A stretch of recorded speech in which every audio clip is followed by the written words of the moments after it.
Merhaba dostlar, ben Gökhan Gündüzem. Kanala ve videoya hoş geldiniz. Elimde yabancı kan güzel bir horozum var.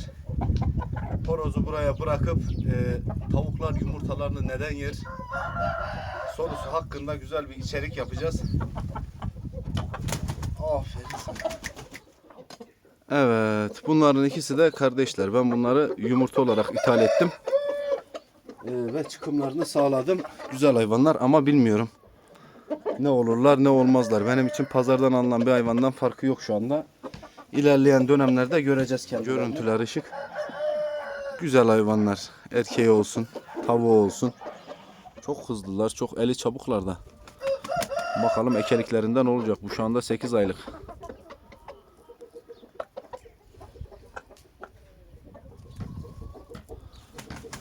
Aferin sana. Genelde ilkbahar aylarında karşılaştığımız tavukların yumurtalarını yeme durumu neden olur? Tavuklar neden yumurtalarını yer? Bu yumurtalarda ne vardır?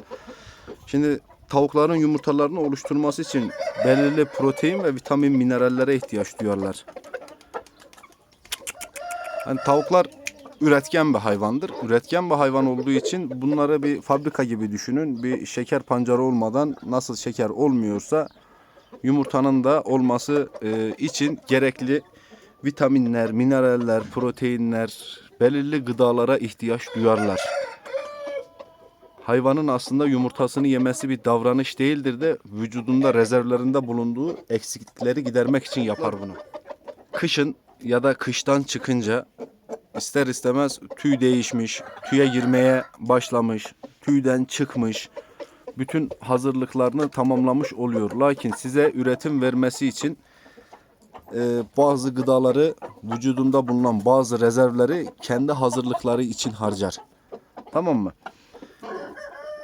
Ve bu durumda da ister istemez vitamin, mineral eksiklikleri, protein eksiklikleri, karbonhidrat eksiklikleri doğar hayvanda. Yumurta yeme durumu genelde kafesteki ve dışarıya çıkmayan hayvanlarda rastlanır. Mesela bir tavuk devamlı kafesteyse, içerideyse, düzenli olarak dışarı salınmıyor, buna vitamin, mineral, takviyeler verilmiyorsa, ekstra gıdalar verilmiyorsa zengin içerikli hayvanların rezervleri zamanla boşalır ve bu hayvanlar yumurtaya yönelmeye başlar. Şöyle yapalım. İşe yedikleri yumurtadan başlayalım. Mesela bu yumurtanın içerisinde nasıl zengin gıdalar var ki bu hayvanlar bu yumurtaya yöneliyorlar. Yumurta kabuğu sadece kalsiyum içermez. Aynı zamanda da karbonhidrat içerir. Yani yumurta kabuğunun büyük bir kısmı kalsiyum ve karbonhidrat barındırır. Aynı zamanda yine yumurta kabuğu bu sefer azınlıkta olan kısmı ise çeşitli vitamin ve mineraller barındırıyor. Yani kabukta hem vitamin, mineral hem karbonhidrat ve kalsiyum var. İster istemez belirli ihtiyaçları buradan temin ediyorlar. Zaten yumurtaların içi siz bilirsiniz. Yine de ben açıklayayım da. Sarı olan kısmı badek vitaminleri içerir. B, A, D, E, K vitaminleri barındırır.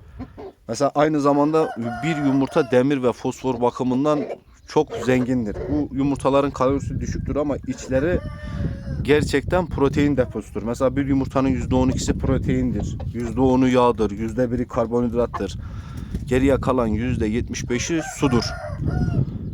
Yani hayvan hem yumurta yapıyor size, tamam mı? Hem de eksik gıdalarını yediği, yani yiyen hayvanlardan bahsediyorum.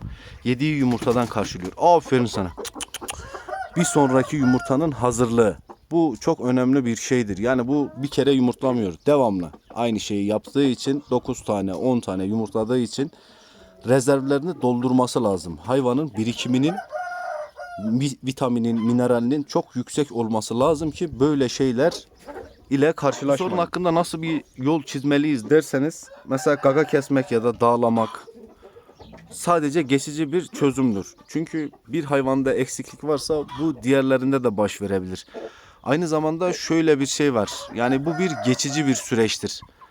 Tamam, bu süreç düzeltilebilir. Hayvanın yumurta yemesi kesilebilir. Her şey yani eskisi gibi doğru bir şekilde yapılırsa düzene girer. Peki nedir bu doğrular? Aferin sana. Mesela bu konuda eskiler çay otu kullanırdı, mermer tozu kullanırdı, yumurta kabukları verirdi. Bir de özellikle söylemek istiyorum, sularına taş tuzu yani kaya tuzu katarlardı. Bizim alabileceğimiz bunlara ekstra olarak tedbirlerden bir hayvanın yumurtasının yemesinin dediğim gibi en büyük sebebi vitamin, mineral, protein eksiklikleridir. Bunu da birincisi şu, en ucuz yolla kapatmak istiyorsanız yumurta yemidir.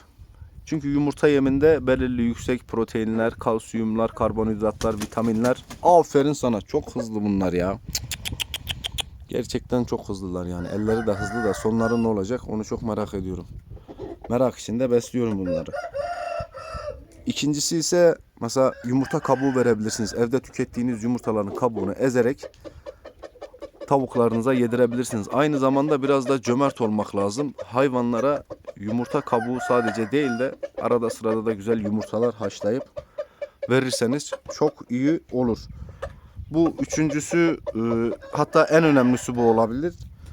Yani hayvanlarınıza genelde 2 günde bir vitamin, mineral takviyeleri kesinlikle yapın. Yani bir hayvanın tüy sağlığıdır, yumurtasını dizmesidir, yumurta sağlığıdır. Aferin sana. Vitamin ve mineraller bunlar için çok önemlidir. Mesela yurt dışında horoz salatası yaparlar. Karalahana kullanırlar, havuç kullanırlar, içerisine mısır koyarlar, marul koyarlar. Bunları da kimisi yumurtayla yoğurur ki yumurtanın yani gerçekten besin değerleri çok yüksek. Gerçekten çok sağlıklı bir gıda. Yani yumurtayla bu işi çözebilirsiniz. Yumurta yemleriyle bu işi çözebilirsiniz. Dediğim gibi salatalar yapıp horoz salataları yaparak bu işi çözebilirsiniz. Bunların en önemlisinden bir tanesi de kümeste belirli bölgelere kap koymak. Kapların içerisine de toprak, kum, şu hazır satılan mineral taşları var. Onlarla bunun üçünü karıştırarak güzel karışımlar yapıp devamlı bunu tazeleyerek ama. Hani şey değil, ben bir kabı yaptım da o kap orada 6 ay kalsın diye değil. Bir kum kabının 6 ay kalması da iyi değil. Devamlı haftadan haftaya temizlemek en güzel. Ben şu horozu bu tarafa alayım. Evet dostlar, videonun sonuna geldik. Umarım video hoşunuza gitmiştir. Üreten varlıklar oldukları için bir fabrika gibi düşünün. Bunların gıda rezervlerini, içerisinde bulunan vitamin, mineral, protein rezervlerini en yüksek derecede tutmak için en güzel şekilde bakıp doğru bir şekilde ilgilenip zamanla bunları da tecrübe ederek, güzel yaşayarak, deneyimleyerek daha güzel işler yapabilirsiniz. Mesela hayvanlar yumurtasını neden yer? Bir sonraki yumurtayı dizmek için. Demek ki bir sonraki yumurtayı yapmak için neden ilk öncesini yiyor? Bir önceki yumurtayı yiyor. Onun içerisindeki vücudunda eksik olanları, daha doğrusu içindeki değil de vücudunda eksik olan vitamin, minerallerin hepsini karşılamak için.